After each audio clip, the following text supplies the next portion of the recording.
لله نحمده ونستعينه ونستغفره ونعوذ بالله من شرور أنفسنا ومن سيئات أعمالنا. من يهده الله فلا مضل له ومن يضلل فلا هادي له.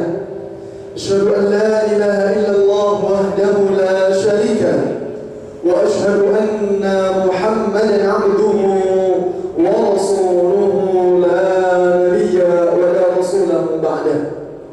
اللهم فصل وسلم وبارك على نبينا محمد صلى الله عليه وسلم وعلى آله وأصحابه وذرياته وكل من اتبع الهدى إلى يوم الدين. رب اشرح لي صدري ويسر لي أمري واحلل عقدة من لساني يفقه قولي. اللهم انفعنا بما علمتنا وعلمنا بما ينفعنا وزدنا علما. آمين يا رب العالمين. Alhamdulillah Rabbil Alamin. Pertama kali yang kami hormati, yang kami ta'zimi segenap para alim, para ulama, segenap tokoh-tokoh ummah, yang kami hormati pula segenap jamaah Masjid Baitur Rahman yang insyaallah dimuliakan Allah seluruhnya. Sehat saudara Bapak Ibu. Alhamdulillah. Alhamdulillah Rabbil Alamin. Kita bersyukur kepada Allah Subhanahu wa Ta'ala karena di kesempatan yang mulia ini Allah Subhanahu wa Ta'ala masih mengkaruniakan nikmat yang tiada taranya, yakni dua nikmat yang sering kita remehkan keduanya dalam kehadiran di dalam diri kita, nikmat sehat dan nikmat sempat.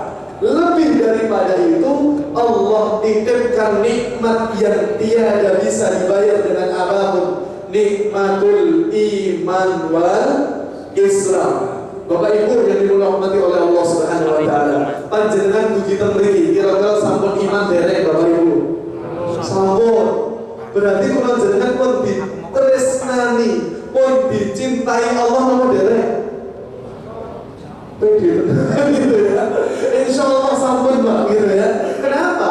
Allah itu kalau sudah mencintai seorang hamba, bukan Allah jadikan dia kaya, belum jaminan. Allah kalau sudah cinta pada suatu hamba, bukan Allah jadikan segala urusannya itu tampak mudah di hadapannya, belum dari jaminan. Karena orang-orang di luar Islam urusannya berbagai urusan mudah banyak. Yang paling kaya, yang gak Islam banyak, gitu ya. Masya Allah. Tapi ketika Allah cinta kepada kita, perhatikan hadis Nabi SAW, Inna Allah idha ahabba qawman. Ketika Allah Subhanahu wa Ta'ala telah mencintai suatu kaum, idha aradallahu bi'abdin khairan.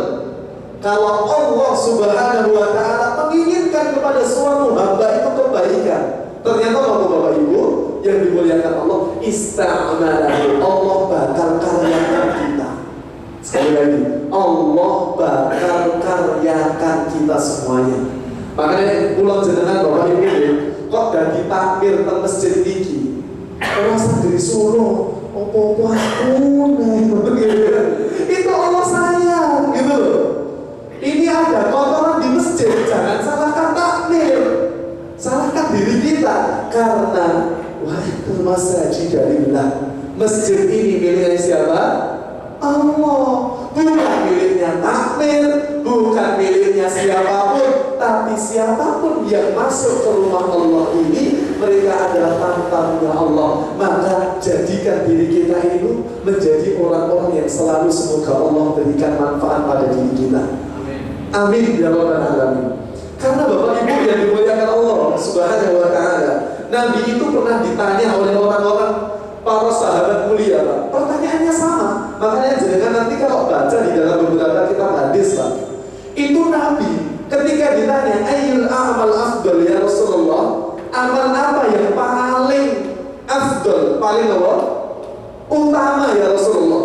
Ternyata Nabi itu jawabannya berbeda-beda dari jawaban yang ditanyakan oleh para sahabat. Padahal pertanyaannya sama. Satu, kadang-kadang Nabi jawab apa? Birrul walidain, berbakti kepada orang tuanya. Satu waktu Nabi ditanya lagi oleh orang yang berbeda, ternyata jawaban Nabi apa? Al-jihadu fisabilillah. Makanya 3 hal ini nanti ternyata di dalam beberapa hadis sama jawabannya, cuma posisi pertama dan yang kedua kadang-kadang berbeda. Yang ketiga ditanya lagi, jawaban Nabi berbeda. Apa jawaban Nabi SAW? As-salatu fi awal waktiha, sholat di awal waktu. Kenapa kok Nabi ditanya dengan pertanyaan yang sama, tetapi jawaban Nabi dengan jawaban yang berbeda-beda? Tapi posisinya kok kadang Nabi tempatkan birrul walidain pertama, kadang jihad fisabilillah pertama, kadang sholat di awal waktu pertama. Ternyata Nabi itu tertos, Bapak Ibu. Kenapa kok Nabi mengatakan birrul walidain amalan yang pertama? Karena sahabat ini yang bertanya masih didapati kedua orang tuanya sepuh, maka tidak ada amal paling utama kecuali berbakti kepada kedua orang tua. Makanya kaum muslimin harus sadar lah, Bapak Ibu, ternyata dalam Islam itu amal bukan hanya berbicara banyak sedikit, tapi amal itu akan berbicara siapa yang paling mempersiapkan amal itu kualitasnya hanya untuk Allah Subhanahu wa ta'ala. Makanya Abu Bakar sampai buat kaidah, kalau kita berada di malam hari, tidak usah tunggu waktu pagi. Kalau kita berada di waktu pagi, tidak usah tunggu malam. Karena amalan malam tidak bisa kita kerjakan pagi hari, dan amalan pagi tidak bisa kita kerjakan waktu malam hari. Contohnya waktu malam tahajud, buatnya ceritanya tahajud jam 6 subuh gitu ya. Itu langsung direpel gitu ya. Ya tahajud, ya Tuhan gitu. Subuh sing telat gitu ya. Alhamdulillah. Kita bicara pagi. Pagi itu ada amal yang mulia. Bapak Ibu, kalau takut nih, subuh itu abot boten. Boten aja tengah gitu ya. Allah sudah kirimkan kita iman. Alhamdulillah. Tapi kenyataan nih, subuhan Baitur Rahman bludak. Kalau kita sing aktif sing tuwa. Kalau takutnya ini, sing aktif subuhan ini istiqomah. Sing tuwa nomor sing nom-nom dari subuhan. Sing tuwa kenapa? Karena sih jatah nih. Berarti saya nom-nom dari Jackson. Sami banget sebenarnya. Bicara soal umur itu bukan urusan nomor urut tuh. Bisa jadi yang tua dulu, bisa juga karena syarat mati gak harus tua. Karena nomor kematian itu sifatnya bukan nomor urut. Nek nomor urut kita sih tua-tua disimpan. Itu gitu. Baru pulau sih cuman nomor urusan kematian itu nomornya nomor cabut, bukan nomor urut. Sewaktu-waktu, makanya Allah rahasiakan kematian kita. Ayat yang sering diulang-ulang halal bihalal gitu ya. Undi Ali Imran ayat 133 itu Pak. Wasari'u ila maghfiratin min rabbikum, bersegeralah kepada ampunan Tuhan kalian gitu ya. Wasari'u ila maghfiratin min rabbikum wa jannatin arduha as-samawati wal ard gitu ya, uiddat lil muttaqin gitu ya. Bersegeralah kalian terhadap ampunan Tuhan kalian, dan apa? Berjuanglah kalian itu maknanya wasalu ila maghfiratin min rabbikum wa jannatin arduha, dan kepada surga itu kita harus menyegerakan amal soleh untuk meraih apa? Surganya Allah. Kenapa? Sehingga persoalan matinya kita ini boleh ngertos kapan Pak? Ngerti gitu? Saya kumpulin saya ketemu kan baru nih. Nek rumus Nabi berarti kurang tahun kas Pak. Kalau rumus Nabi gitu ya. Cuma yang jadi persoalan sekali lagi, ini kaitannya nomor cabut, bukan nomor urut gitu ya. Kematian itu nomor kabur kaitannya. Makanya Bapak Ibu yang dimuliakan Allah Subhanahu wa taala, mumpung masih punya orang tua yang membersamai kita, itu ada pintu tengahnya surga itu. Ibnu Umar pernah nangis, Pak. Pernah nangis Ibnu Umar itu ketika beliau melihat terakhir kali mata kedua orang tuanya, tentunya ibunya yang paling utama gitu ya. Ketika terakhir kali melihat salah satu di antara orang tuanya yang meninggal dunia terakhir, beliau menangis. Kenapa? Disinilah letak terakhir kali pintu surga ini saya dapatkan. Bapak Ibu, kalau kita ingin kebaikan Allah berikan kepada kita dalam urusan dunia kita, sederhana, bakti kepada kedua orang tua kita. Mumpung masih ada. Betul lagi, yang merantau kapan terakhir dari orang tua kita? Orang tua kita itu tidak butuh harta kita kalau sudah sepuh, Pak. Orang tua kita itu kalau sudah sepuh, Pak, mereka tidurnya kata mau sedikit, makin dikit tidurnya orang tua kita. Makanya mereka kalau sudah tua, sepuh, yang lebih mereka banyak butuhkan adalah kasih sayang dan doa dan perhatian anak-anaknya. Maka mudah-mudahan kita-kita yang masih punya orang tua, hubungi mereka segera mungkin. Jangan sampai kita gak punya waktu untuk mereka, karena amalan utama ketika kita melihat orang tua kita masih sepuh, maka amalan yang utama adalah berbakti kepada kedua orang tua kita. Yang kedua, kenapa Nabi SAW menyebutkan al-jihad fi sabilillah? Karena pada saat itu sahabat ini bertanya, sedang terjadi apa? Peperangan. Maka tidak ada amal paling mulia kecuali jihad fi sabilillah. Masya Allah. Nabi itu kalau ditanya, Pak, disesuaikan latar belakang yang bertanya. Masya Allah. Bapak Ibu, kalau jenengan kemarin Pak Ramadan, Masjid Baitur Rahman ketinggalan di samping Ramadan terus bludang Pak. Masjid-masjid bludang ya. Tapi Pak, berjalan setengah Ramadan kita jalani, harusnya kan iman makin diasah oleh Allah. Saya maju tambah maju imannya apa sosokannya?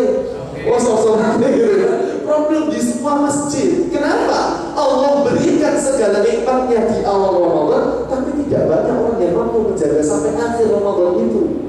Makanya Bapak Ibu yang dimuliakan Allah Subhanahu wa taala, kalau kita lihat Ramadan, Pak, lo tak ngerti?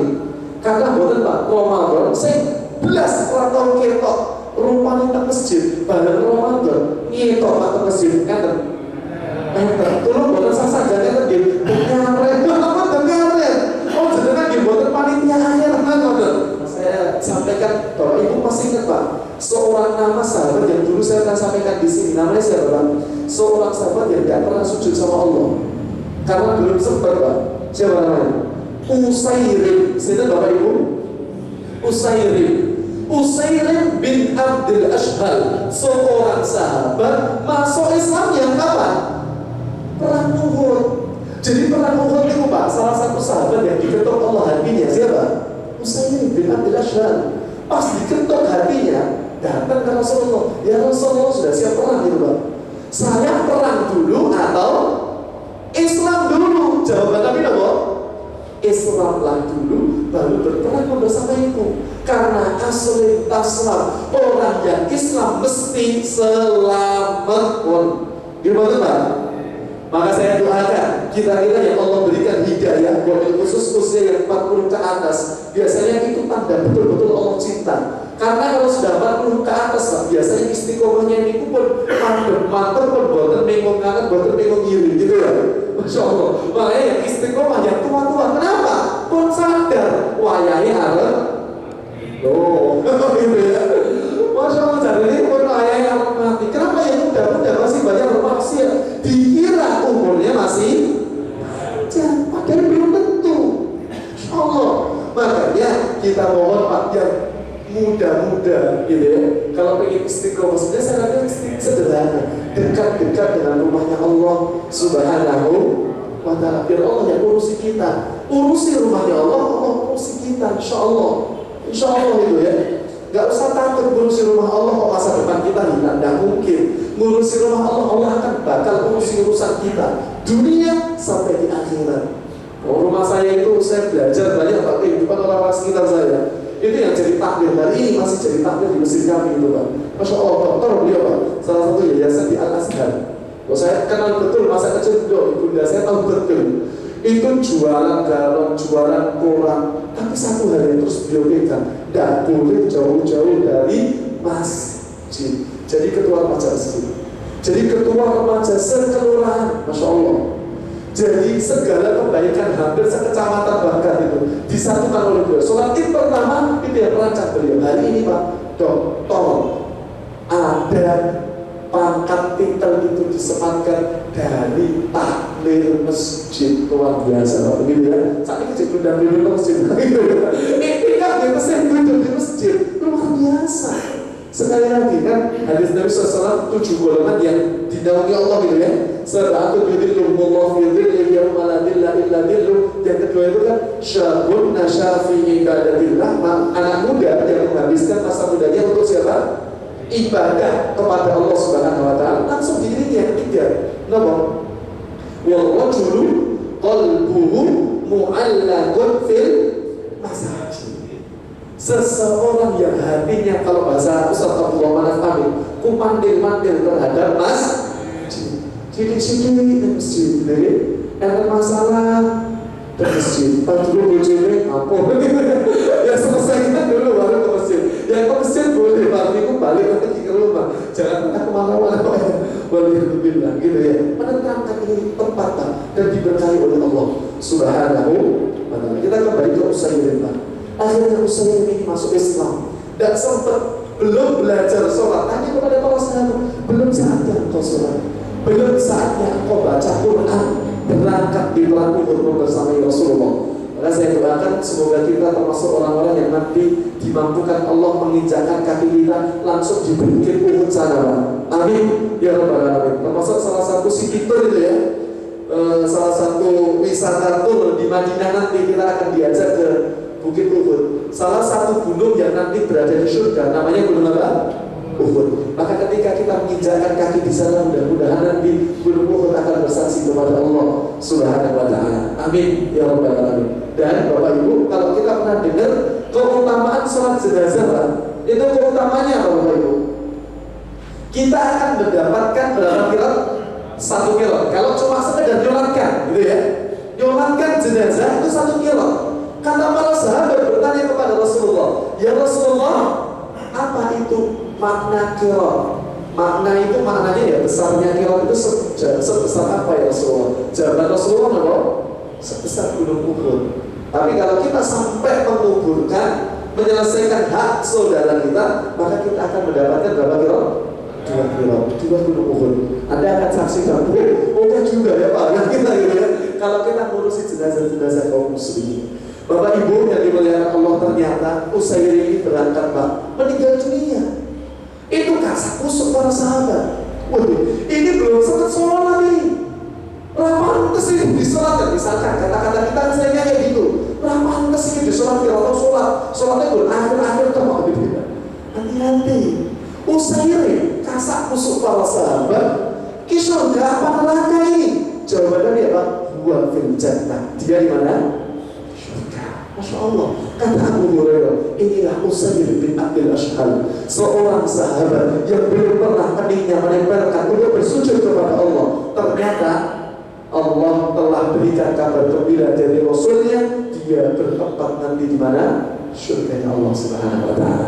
Bapak Ibu yang dimuliakan Allah, yang ingin saya sampaikan nanti Pak, belum selesai. Yang ketiga, kenapa kok disebut tadi sholat di awal waktu merupakan amalan yang paling utama? Karena ketika kita hidup di negeri yang aman, orang tua kita barangkali sudah tidak butuh bantuan kita, artinya sudah meninggal dunia, gitu ya. Beliau lebih butuh doa-doa kita ketika beliau sudah masuk di pekuburan-pekuburan mereka, gitu ya. Maka ketika orang tua kita sudah masuk di Yaumul Barzah, hari-hari penentuan di pos pertama menuju kampung akhirat, di Yaumul Barzah itu di mana? Alam Barzah itu jadi pekuburan, gitu ya. Maka mereka lebih butuh doa-doa anak-anak salih di antara mereka. Bapak Ibu yang dimuliakan Allah Subhanahu wa taala, yang ingin saya sampaikan gini Pak. Ibarat kata Pak, kalau misal saya menaik motor ke tempat ini Pak, ban saya meletus Pak. Tiba-tiba jenengan bawa uang 100.000, saya nggak bawa belas, gitu ya. Padahal nambah pipan pinter Pak. Ya, 15 harus terus akhir ya, mudah gitu ya. 15.000, saya nggak bawa uang. Jenengan 100.000 ada, pas saya dari berapa tuh Mas? Cuma nggak bawa dulu. Jenengan mau bantu cari uang gitu. Apa tanggung bayar Shopee gitu ya? Nggak jadi gitu loh. Depannya Alfamart gitu ya, nggak jadi. Akhirnya saya nuntut itu motor ke rumah. Besoknya saya datang lagi ke tempat ini. Jadi kan bawa uang 100.000. Tiba-tiba, ya Mas pakai 100.000. Dari ini kan 15.000, tapi duit kita gak butuh. Saat ini pakai 100.000 nya. Wes, saya tanya Pak, 15.000 pas saya butuh dengan 100.000. Pas saya tidak punya kebutuhan apa-apa lebih berharga yang mana Pak? Kabel masuk dua itu gitu ya.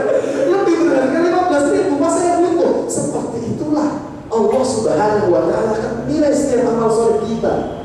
Masya Allah. Makanya kalau lebih yang muda sama yang tua kalau ibadah nilainya di sisi Allah lebih mulia mana? Hah? Yang muda. Kenapa?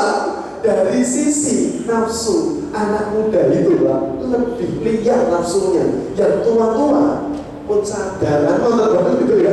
Masya Allah. Makanya tapi dari sisi lain Pak, dari sisi kekuatan yang tua-tua lebih utama. Kenapa? Al-ajru ala al-qadri al-masyaqqah. Ini kaidah kebaikan. Pahala itu akan disesuaikan dengan tingkat masyaqqahnya. Tingkat apa? Kesulitannya. Makin sulit itu didatangi kebaikan, makin apa?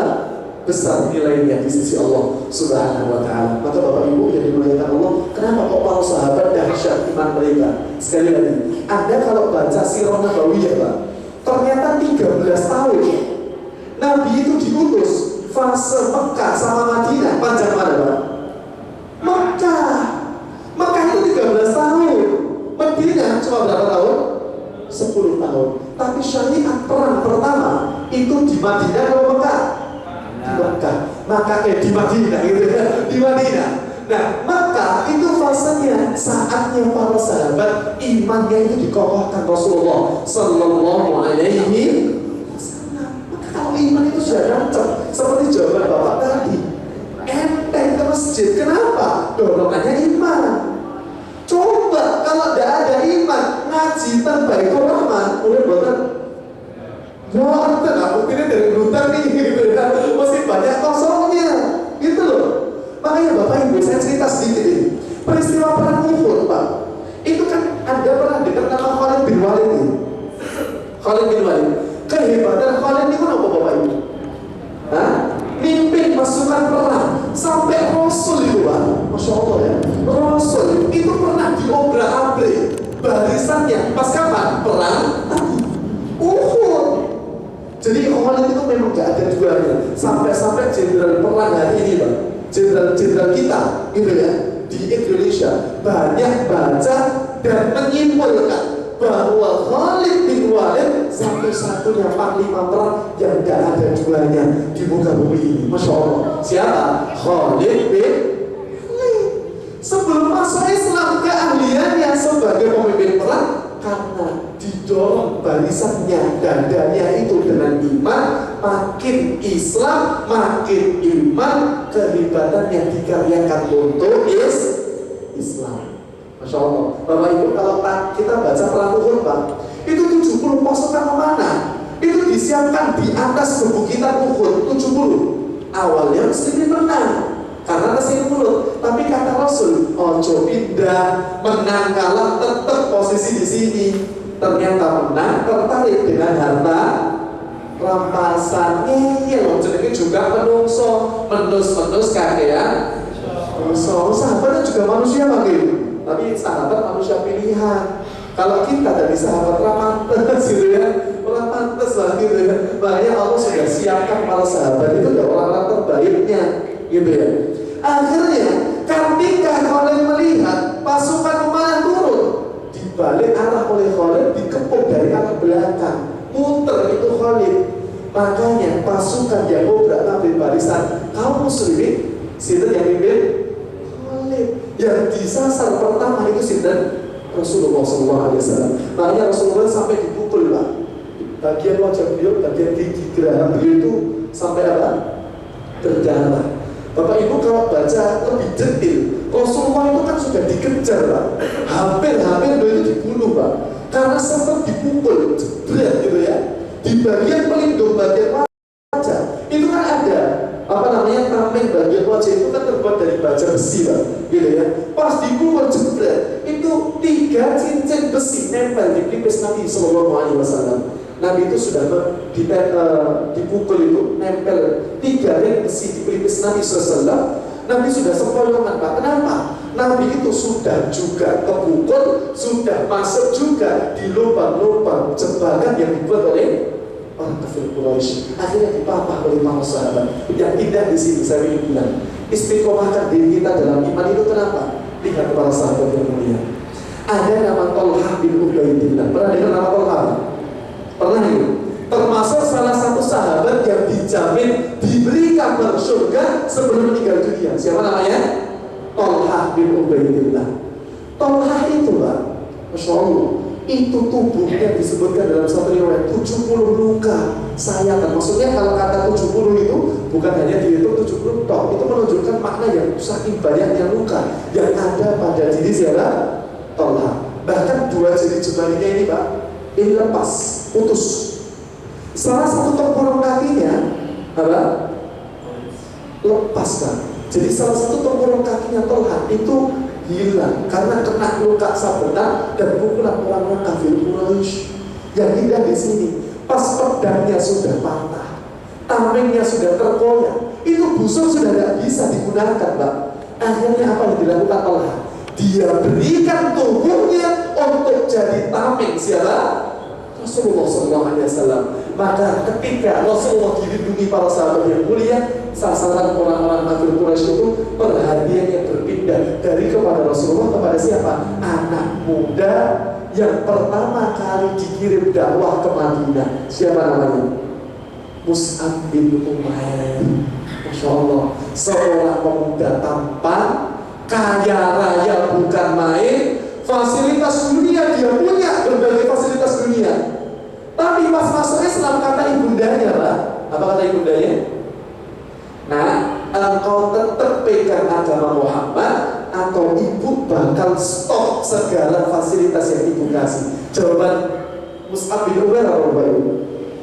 Saya tetap dengan agama Muhammad SAW. Sampai-sampai diperlukan di jubah Mus'ab itu ada 2 tembelan kain. Masya Allah, pas meninggal dunia. Jadi wajahnya Mus'ab itu kan tampan Pak. Parfumnya itu kalau lewat, betul, wanita-wanita Mekah itu Pak, kalau kenali, oh ini Mus'ab. Wanita-wanita Madinah ngerti, Madinah sudah hijrah, Mus'ab sudah ada bawa kemuliaannya gitu ya. Kalau di fase Mekah, itu pada kenal dengan Mus'ab bin Umair. Tapi ketika Bapak Ibu yang dimuliakan Allah Subhanahu Wa Taala, jadi sholat kita hari ini semuanya bakal ngalir pahalanya kepada siapa?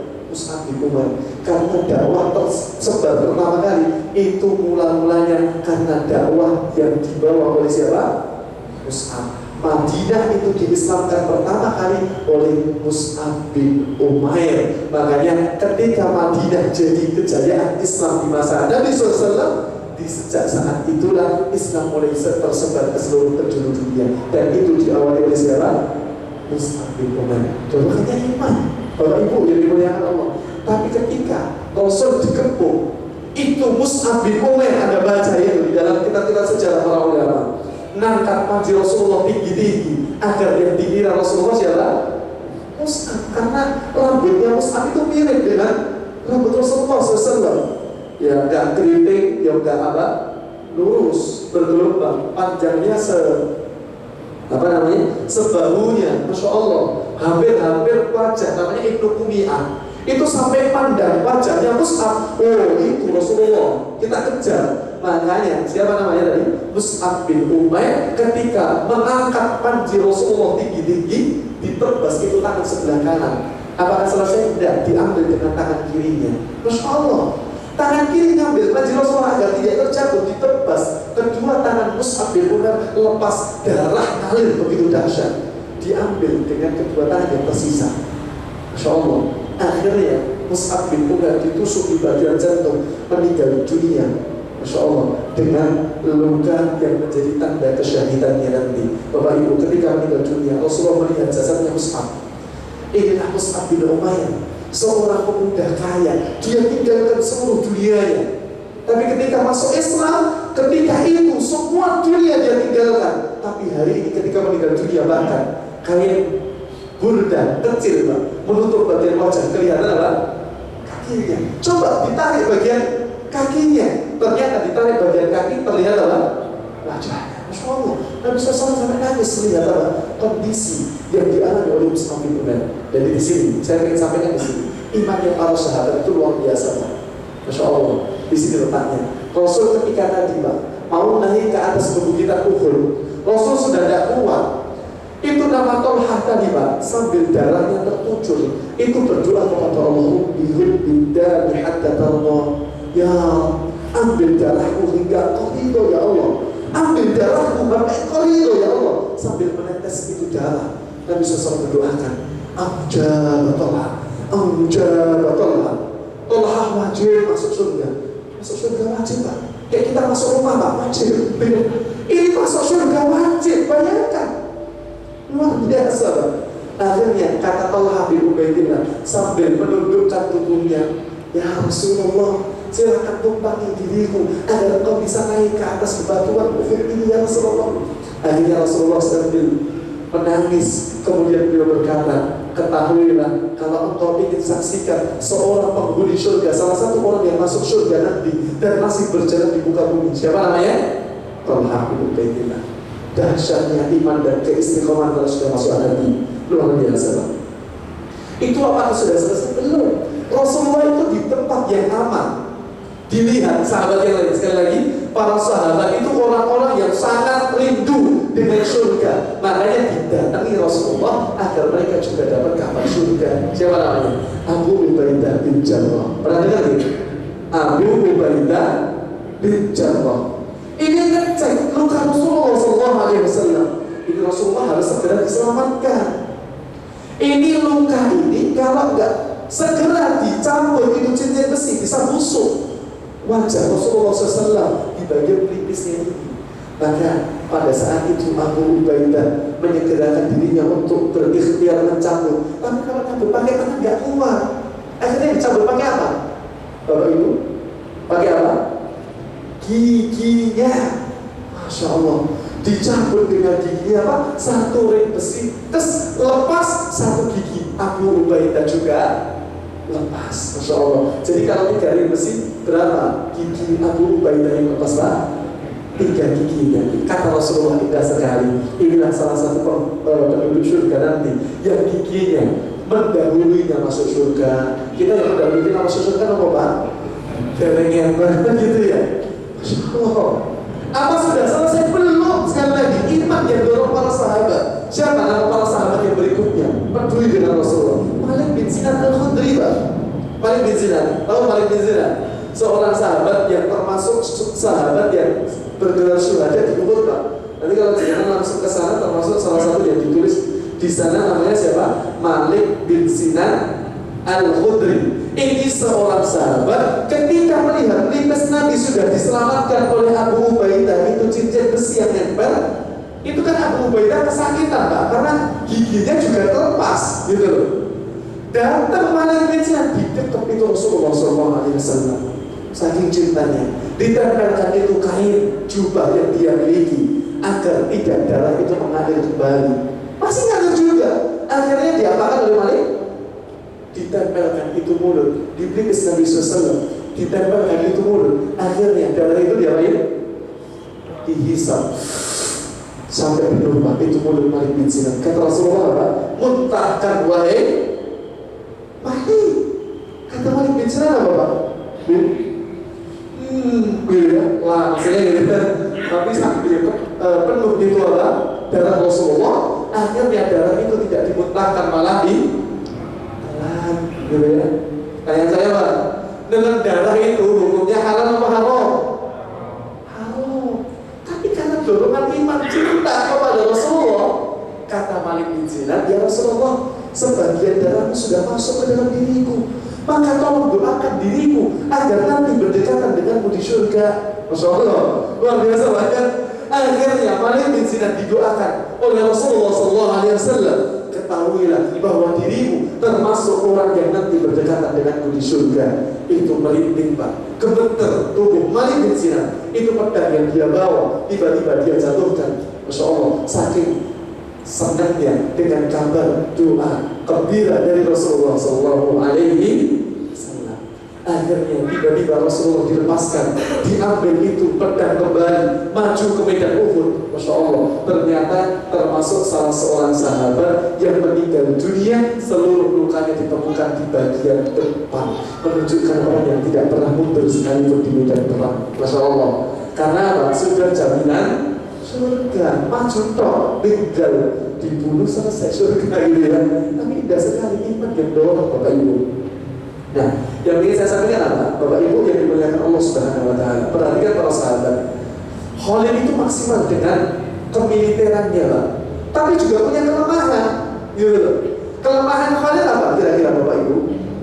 Kesibukannya di balik peperangan panglima perang Islam yang dia pimpin, kesibukan di situ melalaikan waktu-waktu banyaknya dengan Al-Quran. Makanya namanya panglima perang, kalau jadi panglima dia tetap imam. Ternyata imami hafalan Khalid itu sedikit Pak. Bahkan dalam sebuah riwayat itu disebutkan hafalan Qurannya Khalid dari mana Pak? Ad-Duha ke belakang. Karena anak itu kan kata anak itu itu imami, mau jadi panglima. Pas imami, salah pula. Kata Khalid, maaf, syaghalani anil jihad. Saya disibukkan Allah dengan amal yang mulia namanya apa? Pantes kalau ngomong kayak gitu, tapi kalau kita pantes banget. Jangan panglima nampo, saya panglima tapi kok nggak pantes gitu loh. Makanya Bapak Ibu coba dicek kita itu potensial amalnya itu di mana? Di istiqomahi. Kalau tanda tinggi istiqomah apa bener? Apa? Istiqomah itu loh, sekali lagi istiqomah itu mantep, lurus yang dituju cuma Allah. Apa Pak? Kalau ringan namanya buat istiqomah, gitu ya. Bapak Ibu, istiqomah itu sampai Nabi berkata, ahabbul a'mal ilallah, amal yang paling dicintai Allah Subhanahu wa Ta'ala adalah apa? Amal yang didawamkan, adwa'uha, yang dia dirutinkan, meskipun amal itu sedikit Pak. Tuh, ada yang ngomong sama saya, Mas, kalian akeh kok istiqomah, nggak usah tanya. Banyak kok istiqomah, tapi kalau tanglet, saya biasanya oke istiqomah buatan mau subuhan loh. Oke, mau segede gitu ya. Iya, karena sekali lagi orang-orang yang spesial itu selalu jumlahnya sedikit. Maka mudah-mudahan kita ya Allah istiqomahi sampai di detik ini kita dapat kabar gembira dari Allah Subhanahu wa Ta'ala. Mudah-mudahan kabar gembira itu termasuk kita yang dapat. Bapak Ibu nanti bisa dibuka di dalam surah Fussilat. Surat apa Bapak Ibu? Fussilat, surat yang ke berapa? 41 ayat yang ke-30 dan 31-nya. Indah sekali. Apa kata Imam An-Nawawi ketika Allah turunkan ayat ini Bapak Ibu?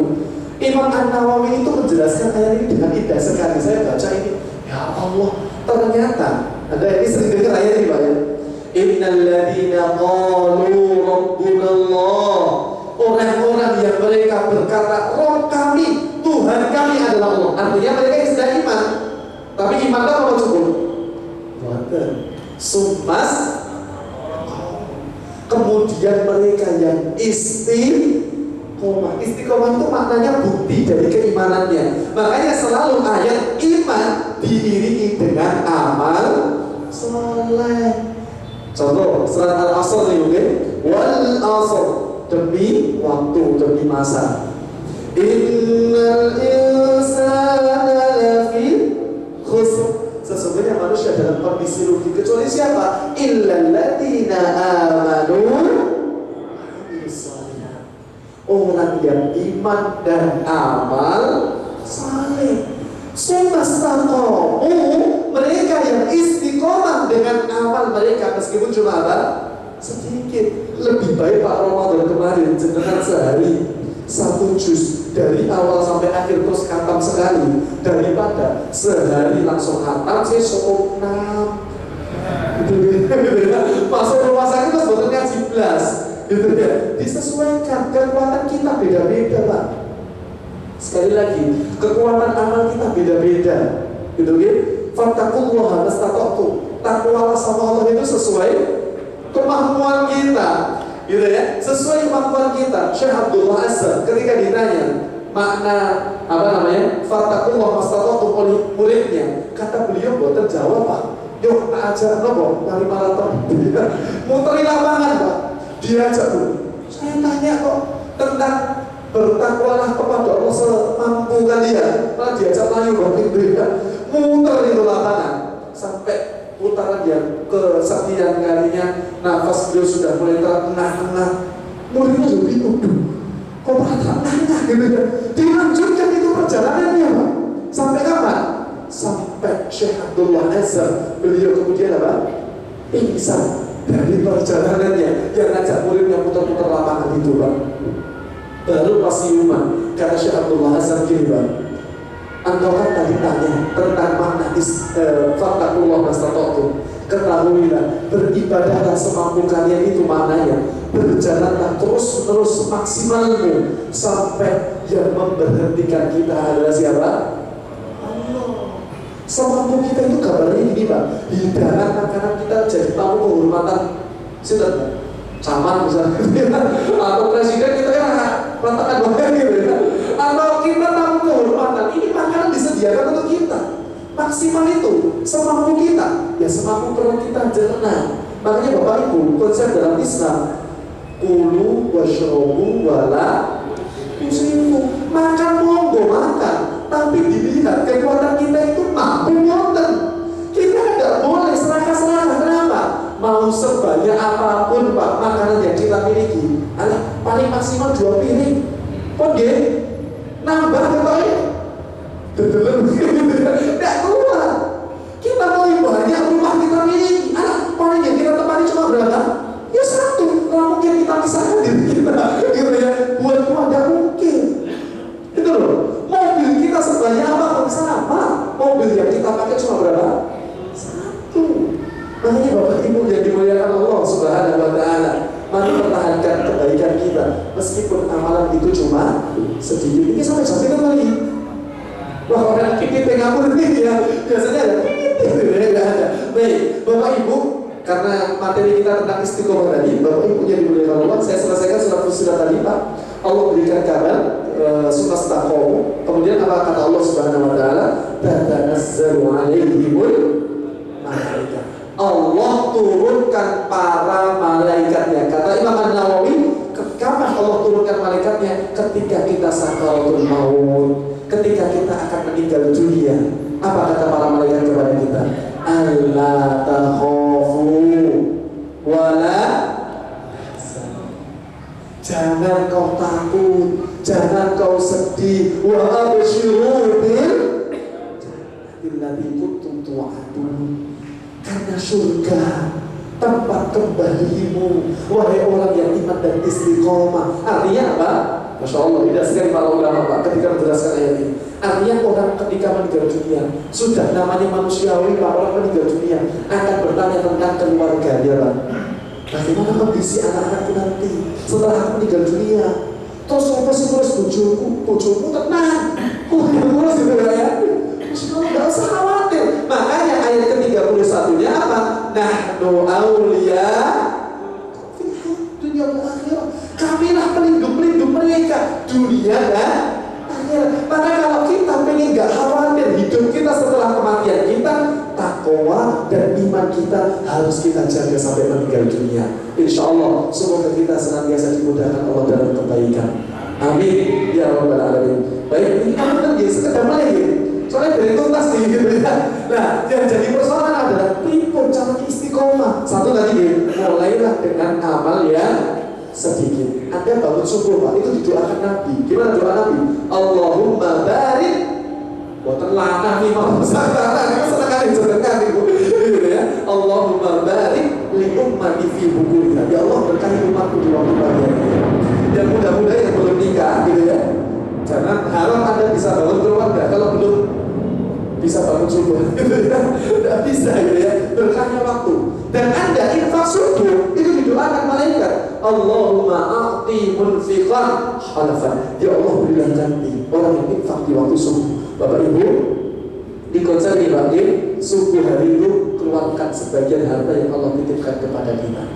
Mulailah dari yang sedikit, jangan ikut motivasinya itu langsung saya top sesok pemikiran terturu ya, disesuaikan kemampuan kita. Ya mulai dari yang kecil dulu 2000 lah, 2000 sampai derajat kok kurang ya, tambahin berapa? 5.000 gitu ya, tambahin boleh 10.000, nek buat gitu loh. Insyaallah berkah iman cobi diulangi. Nah, makanya Bapak Ibu, gimana cara kita istiqomah? Saya tutup ini. Anda ingat-ingat ayat ini Pak, karena nggak benar ya, catat di otak kita gitu ya. Surat Hud, surat apa Bapak Ibu? Hud, surat yang ke-11, ayat yang ke-112. Saya ulangi, pelan-pelan. Surat apa mau? Hud, ayat berapa?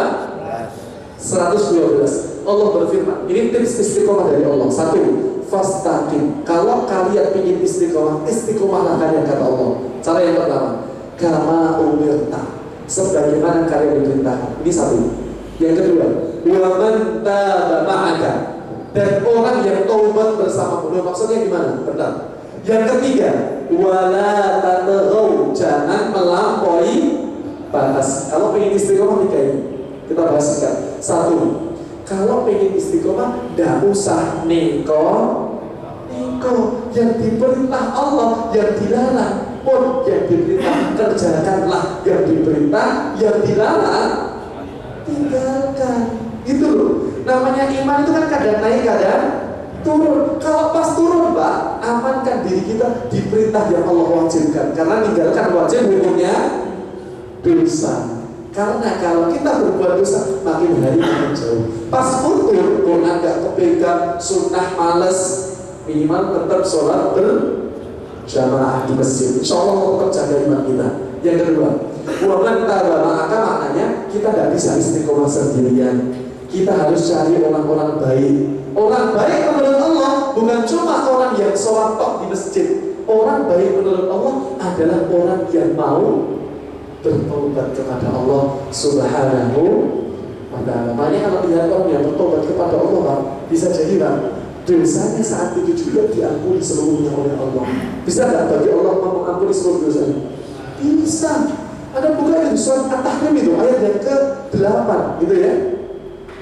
Ya ayyuhalladzina amanu tubu ilallah, tubu ilallahi taubatan nasuha. Orang yang bertaubat dan nasuha itu Pak, yang janji gak bakal ulang lagi, kata Allah.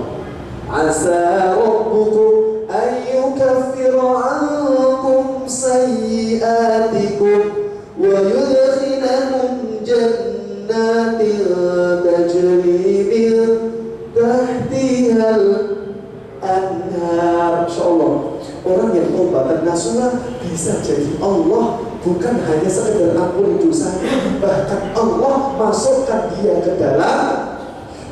Artinya orang kalau sudah taubat dan nasuha dosanya besar Pak, tapi Allah ampuni seluruh dosanya. Bagi Allah mudah itu semuanya. Makanya jangan remehkan saudara-saudara kita yang hari ini Allah tunjuki hidayah. Yang terakhir, wala tataghaw, artinya jangan melampaui batas. Ini ya berat Pak. Meninggalkan larangan itu berat ya? Berat. Banyak orang-orang tua sudah sholat di masjid tapi masih sedang riba, ya kan? Yang muda-muda sama, sholat di masjid tapi jadi senang gara-gara, gitu ya. Berat Pak hidup di zaman kita. Nah, mudah-mudahan Allah senantiasa jaga kita selalu, gitu. Dan istiqomahnya tadi surat apa tadi?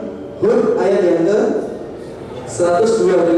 Semoga dengan tips yang Allah berikan kepada kita, kita terus jaga kebaikan dalam diri kita, keluarga kita. Semoga seperti